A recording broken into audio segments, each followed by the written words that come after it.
I'm showing you today our Tyler My Civic app. You can kind of see it up at the top right, the little orange My Civic. However, My Civic is also a solution that we offer with your own app. So you can see some examples of some of our users here where cities and counties and even states have decided that they want their own app in the App Store.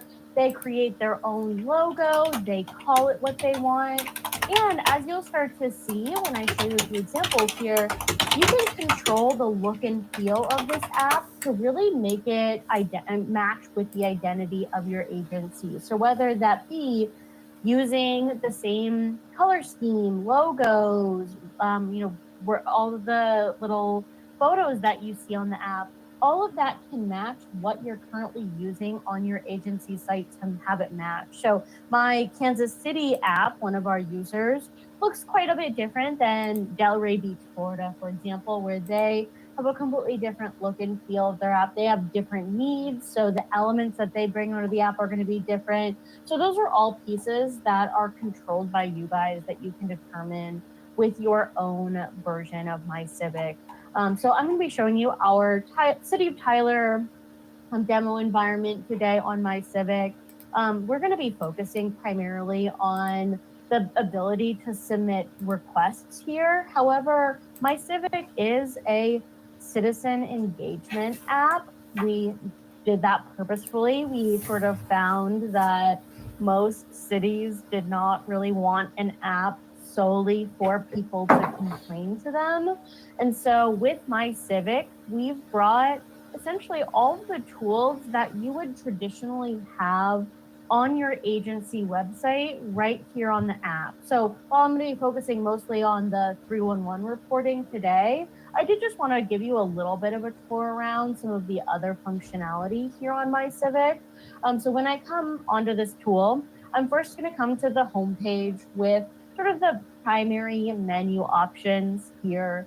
And then I can also expand out to even more options. This is also going to be where I can go to log in, access reporting that's accessible to your residents, all from here.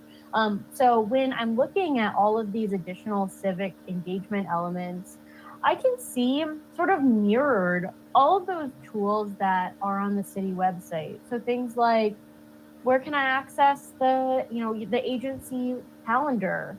Here, I can do the same. We can connect in with RSS feeds to connect in with your calendar, so you don't have to do the work twice. But here, I can view all of those same calendar, invites here, see all the details, see when and where and, how. And I can also add this to my personal calendar. So you're going to get a lot of benefits for your residents using a mobile app, because we all have our calendars on our phones. We all have GPS on our phones. We all have cameras on our phones. And a lot of that technology is going to bleed here into My Civic as well. Same idea for connecting in with news and social media feeds. So, connecting in with your local news, with your agency's Facebook account and Twitter account and YouTube account, all of those can be linked here to make it just even more readily accessible for your residents coming onto the app.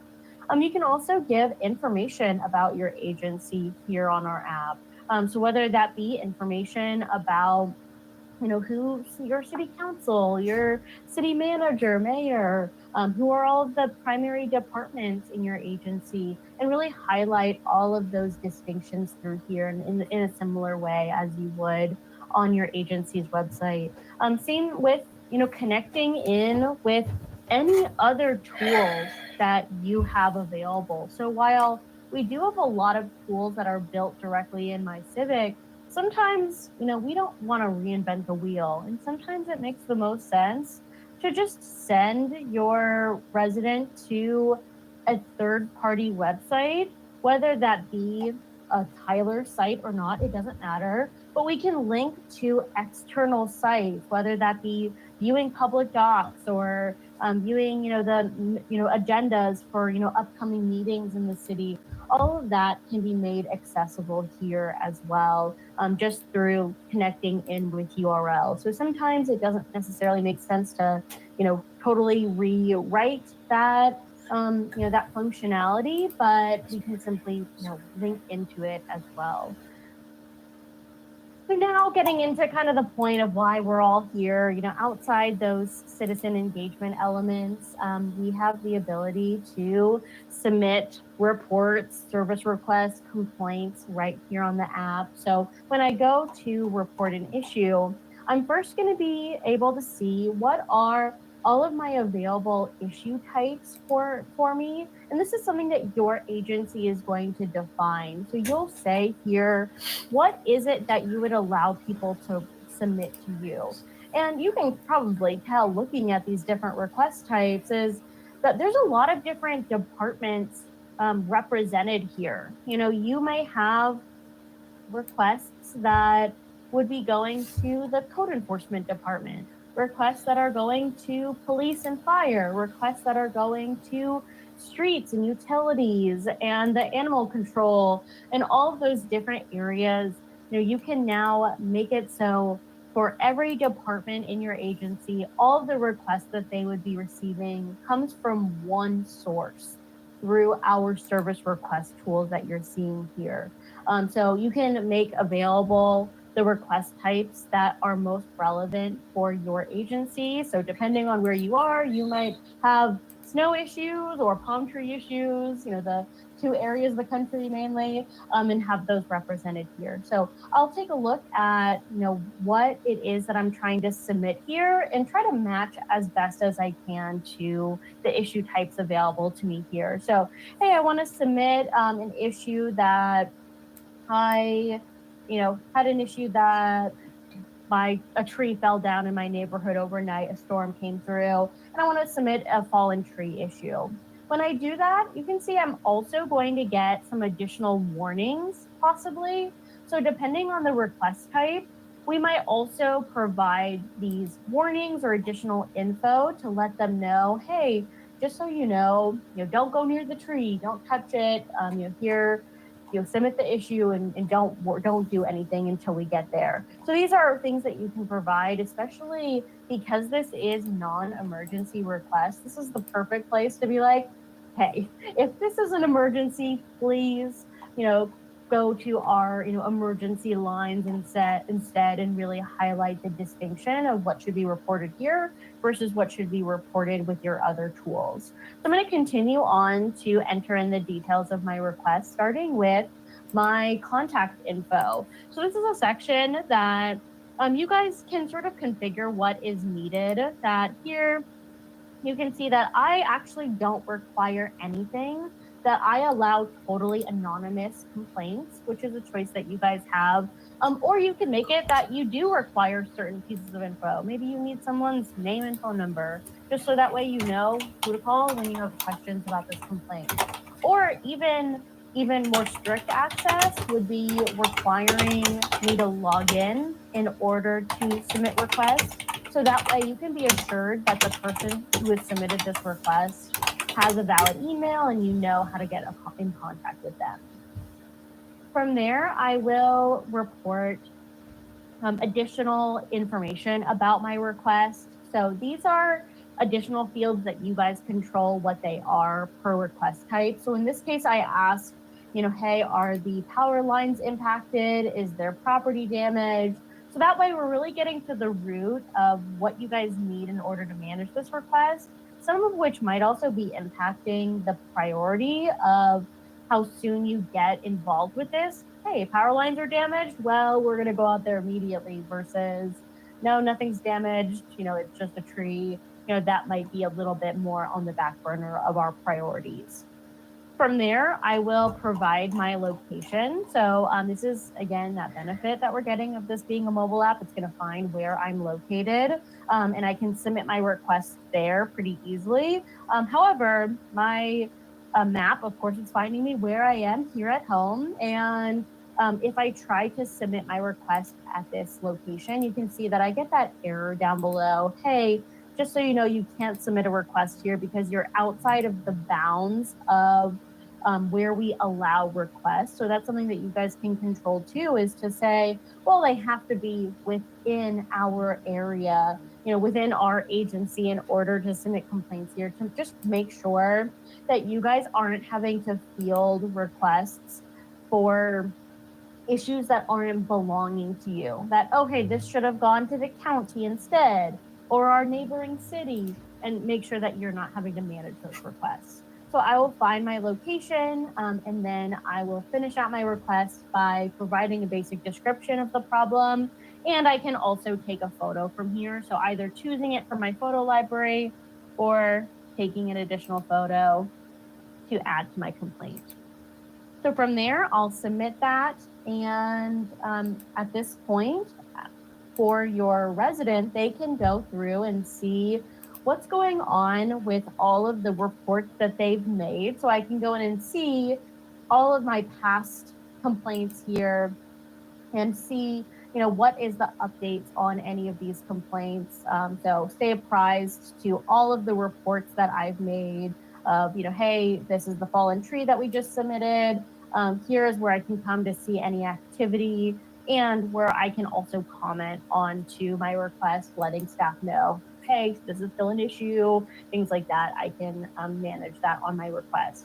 But from here, I can also see any other requests that other residents have made, either by viewing the map, or I can see the list view of all of the past complaints that have been made that are available to be viewed by the public. So that's all within my purview here on MyCivic. We'll see in a minute what happens to this request where staff picks this up and begins managing it. But we'll jump now from the MyCivic app into our enterprise service request and show the sort of other side of the coin from MyCivic, how your residents can submit complaints through a web portal, as well as what that looks like for staff to manage. So here on MyCivic, just a brief recap, we saw here how we're able to engage with all of these elements of your agency as if I were on your agency's website. So that is a great way to increase your resident engagement by allowing them to access these tools in multiple places, whether it is the website or through the mobile app here.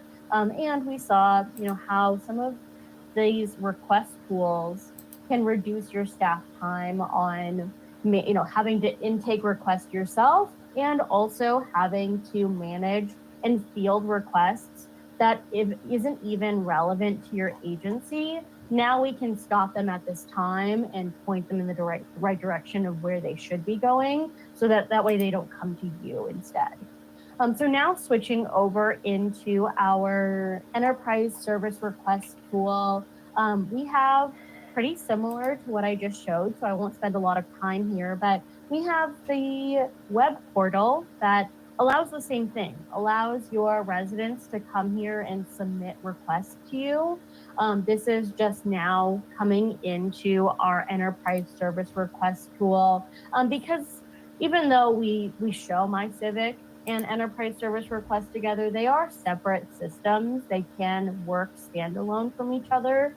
So something that we hear a lot is, oh, do I have to use the mobile app? Do I have to use the web portal? And the answer is no, that you can pick and choose kind of what works best for your agency. But we've found that there are just a lot of people that are not really willing to download a mobile app. So with that in mind, we think that having an option for a web portal is really important in continuing to get these requests submitted electronically rather than people calling you.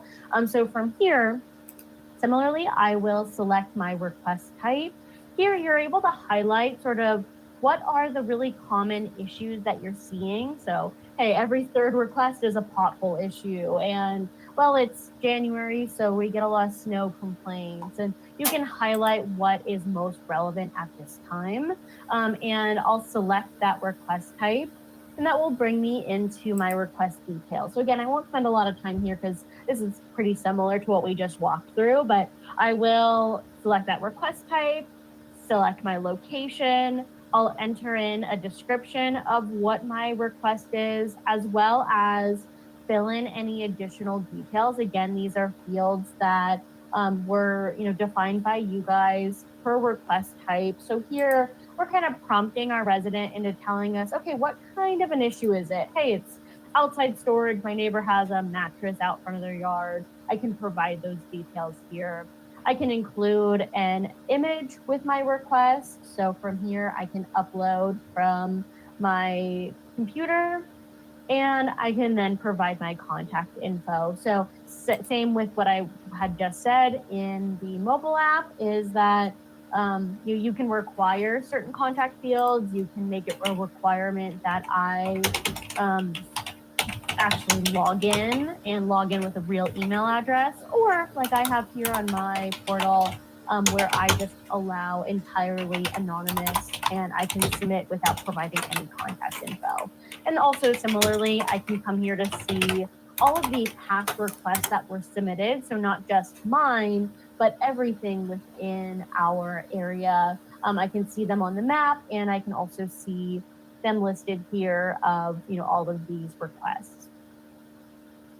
So the kind of third option for these requests being submitted is that, while we really do hope that people submit these to you electronically to cut down on staff time, we also recognize that That may not always be a reality, that some people are still going to call, email, come in person.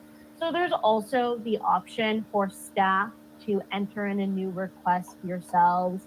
I won't go through it for a third time because, again, it's really similar, but I did just want to highlight some of the additional tools that staff has when you are receiving complaints. So maybe I'm like the switchboard operator at the agency, or I am someone who kind of fields these general requests. I don't necessarily need to have a lot of info about, who should this go, what department should this go to, and that's all going to be done and routed through this system. So instead, when I come here, I can fill in some of these additional details, like, for example, I can give these requests a priority.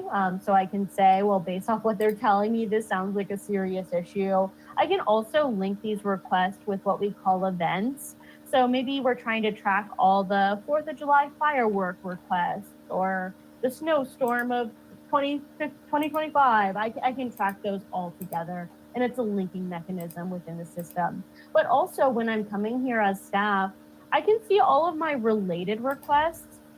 This allows me to see requests that are related because they're the same request type, they're at the same location, tied to the same event, and also importantly that they were submitted by the same person. So this is a great way of being able to identify problem complainants that, hey, you have someone that's submitting a complaint to you every 5 minutes.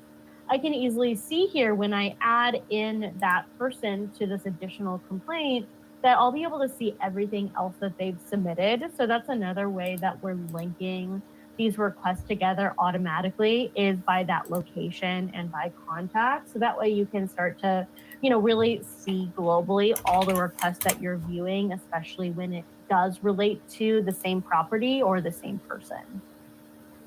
So no matter which direction this request came in, whether staff entered it, whether a resident submitted it on the web portal, or someone submitted it through the MyCivic mobile app, it's all going to come together here into the back office of enterprise service requests. And if you're familiar with, our other Tyler systems, Enterprise ERP, formerly called Munis, or Enterprise Permitting and Licensing, formerly called Intergov, then you might also be familiar with, the dashboards that you see when you log into the system, what we call Tyler Hub. Enterprise Service Requests also uses these tools.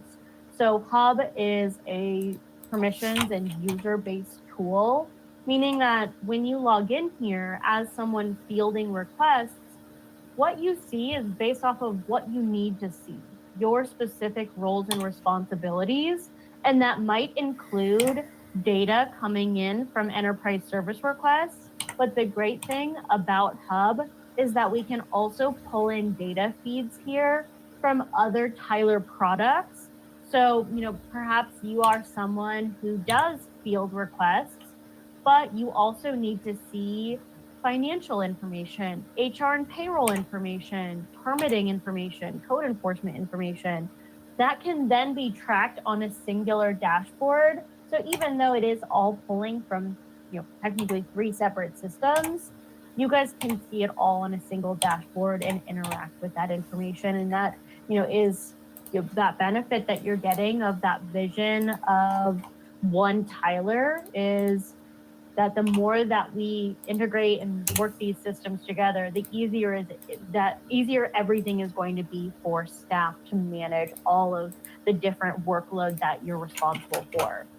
So from here, when I log in, I'm now going to see my request data. So that's going to be, hey, what are all the requests that we're receiving? What's the source of those requests? So we talked about some of those as we went along, the mobile app, phone, email, the portal.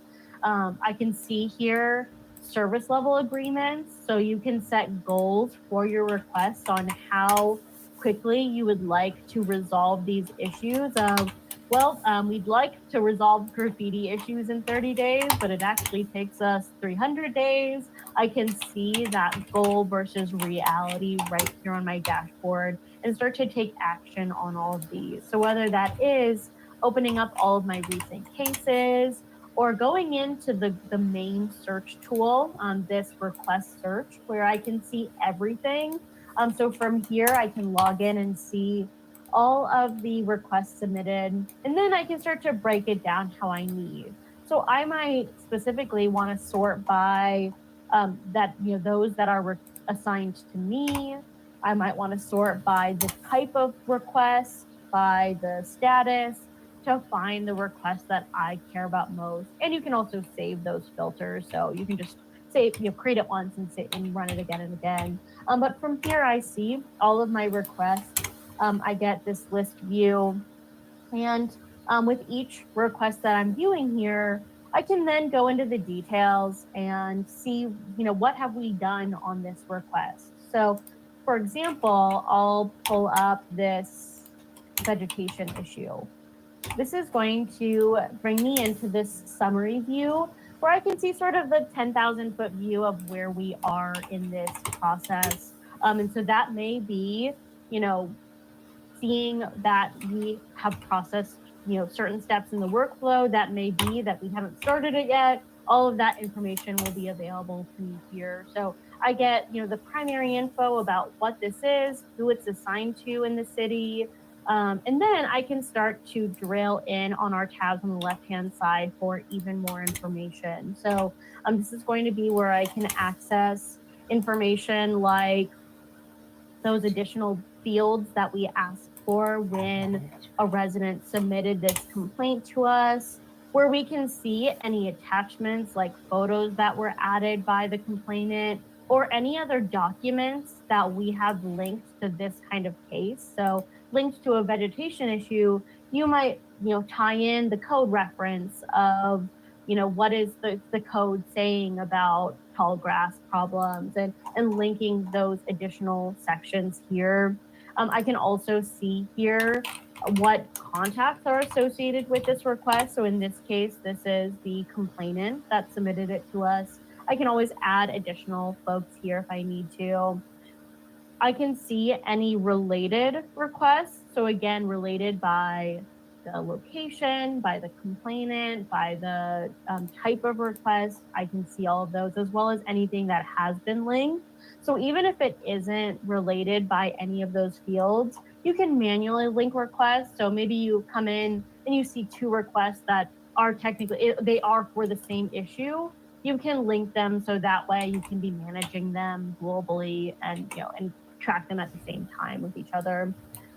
I have a place for kind of like internal notes, anything that I might be tracking along the way, as well as a place for citizen comments.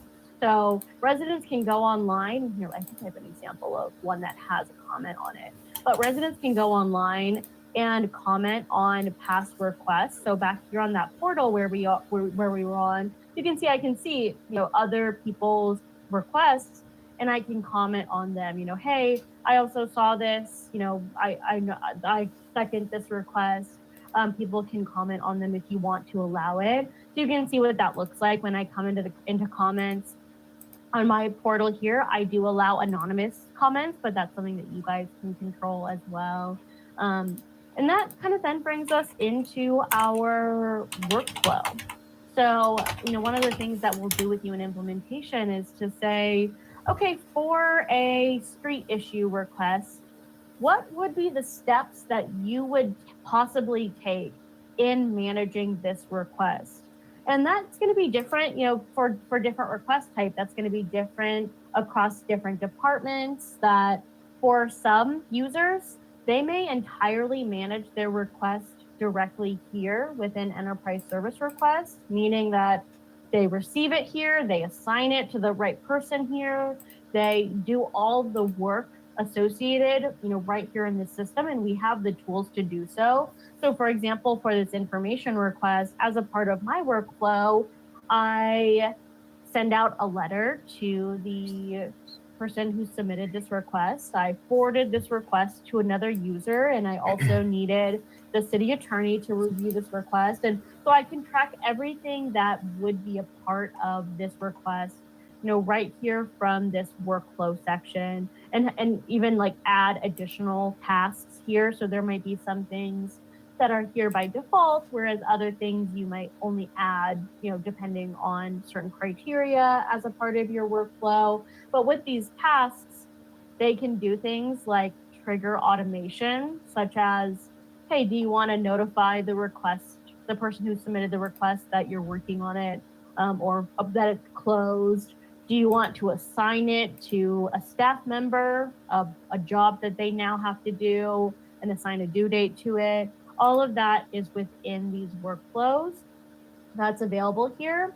But we also have options for these requests to be managed elsewhere. So we offer an open API within our service request system to connect in with other tools that your agency may have, as well as we have standard out-of-the-box integrations with a couple Tyler systems.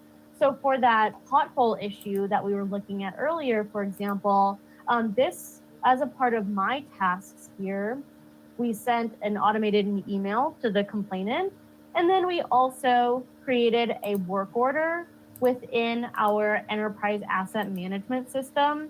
So I can see here that now it's external to our service request system, and it's being managed over on this work order. So I can simply click this. That's going to be open me up into that other system. And now I can see the work order over here. So it's going to follow whatever kind of routing you have set up within enterprise asset management to make sure that it's going to the right person, that you schedule the workout, that you assign the resource. All of that is then handled over on this side of things.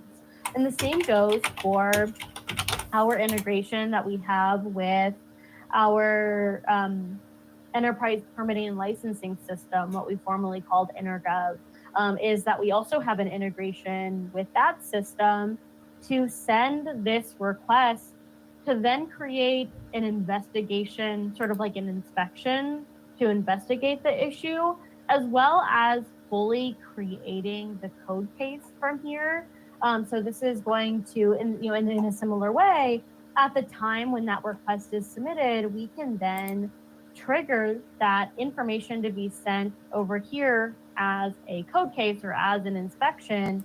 And you can, leverage all of the tools that you have over here. And just speaking a little bit more too about the integration with EP&L, is that we've also recently made some updates to this process, some things that people have really asked for, things like using the same numbering scheme for requests as if a case was initiated by staff, and some updates on the information that carries over, like the contact and the description, and just improving some of that functionality.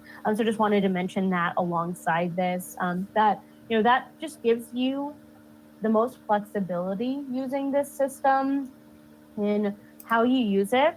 So you can use all of those different options all at once. You might have some departments that manage it here, some departments that manage it with other Tyler tools, some departments that manage requests in a totally third-party system that is outside of Tyler, and that is all fine, and that's all possible through this service request tool, because really at its core, it is a routing tool. That's what we designed it for, is to have these requests come into a centralized location for every request that your agency would be receiving, and routing it to the appropriate parties. And so you can use all of those options for what will work best for your agency and your different departments within it.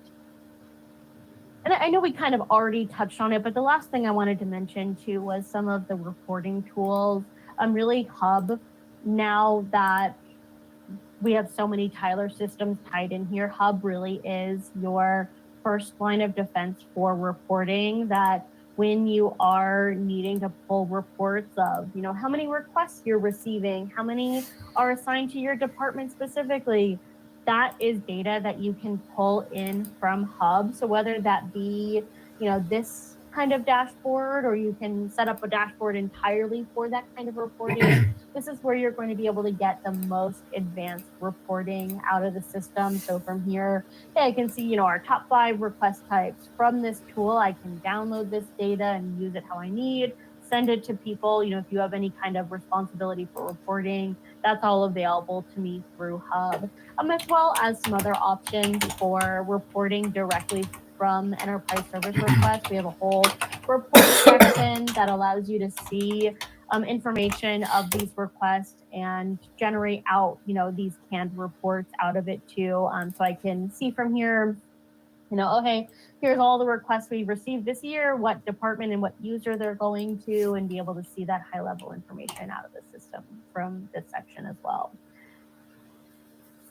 So that's everything that I wanted to show for our enterprise service request and My Civic system of how you can use these tools to improve that resident engagement, like we talked about on our My Civic tool, and reducing that kind of staff time in fielding requests and managing requests that aren't responsible for you, and having it flow through these systems to just make this a much more efficient process and make sure that these requests that people are submitting are ending up in the correct hands in an easier manner. Instead of staff having to email back and forth with each other, we hope that it can flow through these systems to end up in the right hands, and that's ultimately the goal here.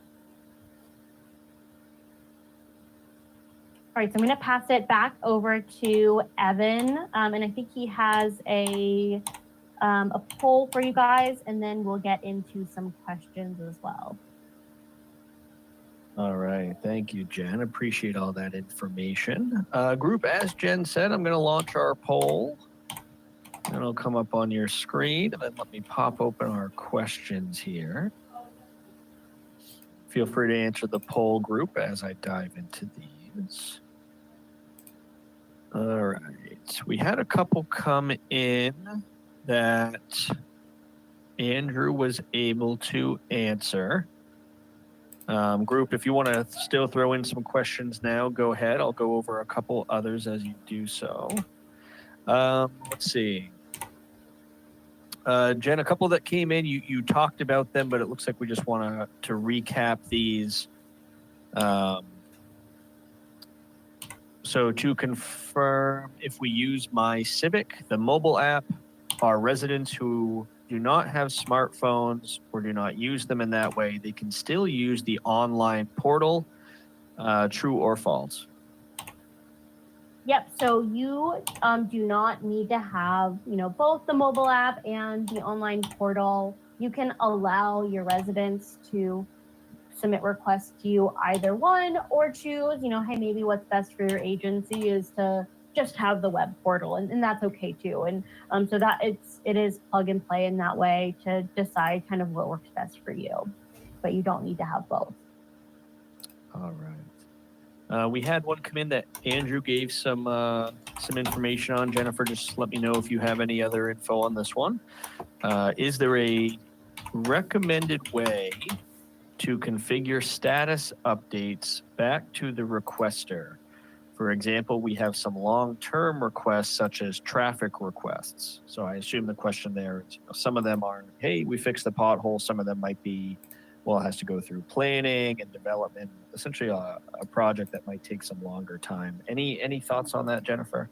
Yeah, so traditionally we like kind of out of the box, we typically will send status updates to the requester at time of opening the request and at time of closure. But certainly if you guys needed to submit updates to them more frequently, then there are a lot of tools within enterprise service requests that allows for that. Such as like you can comment back to them in the citizen comments, which makes it available for everyone to view. And there's the benefit there of if someone else is coming searching for that kind of request, they can see the updates. So that's kind of probably what we would recommend for that, is to do it through the citizen comment section. All right, perfect. All right. And Andrew is handling some of them as they come in, but I'll share this one with the group as well. When a code case, this is an EPL based one here, Jen. So when a code case is closed in EPNL, will it automatically close the associated ESR request? Now, Andrew has answered, yep, it's directly integrated EPNL, and will update the ESR request when the case is closed. And if it is initiated as a request in MyCivic, the mobile app would also reflect that the case is closed.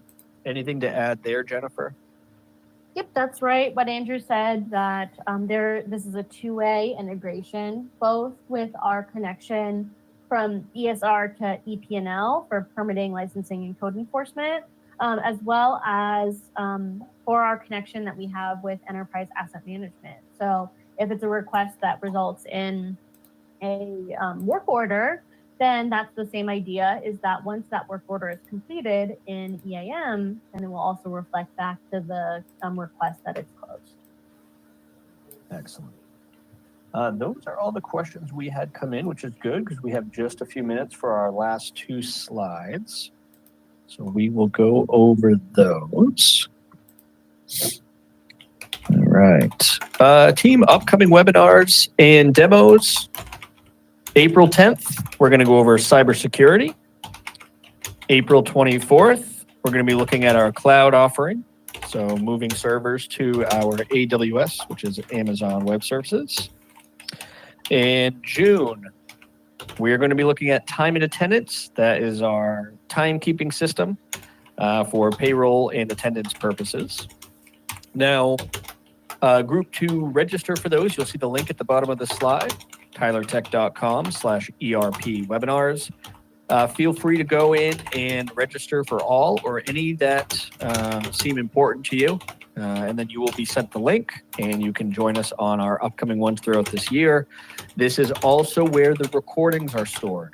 Okay, so if you're looking for the recording today, ones we've done earlier this year, or any upcoming ones, our team uploads the recordings to that same website. So if you don't have that website written down or bookmarked, go ahead and jot that down. Again, that's tylertech.com/ERP webinars. Okay. In group, one more slide to go over with you. Coming up in May is our Tyler Connect conference. This year we're in San Antonio, Texas. Again, that's May 11th through 14th. For those of you who are unfamiliar, this is our annual division-wide conference where we host software classes, lectures, labs. We have some keynote speakers, and most importantly, the ability to connect with us here at Tyler and other organizations that utilize the software. Early bird registration ends tomorrow, okay?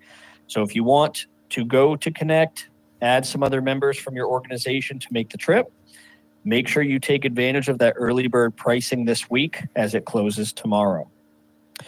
All right.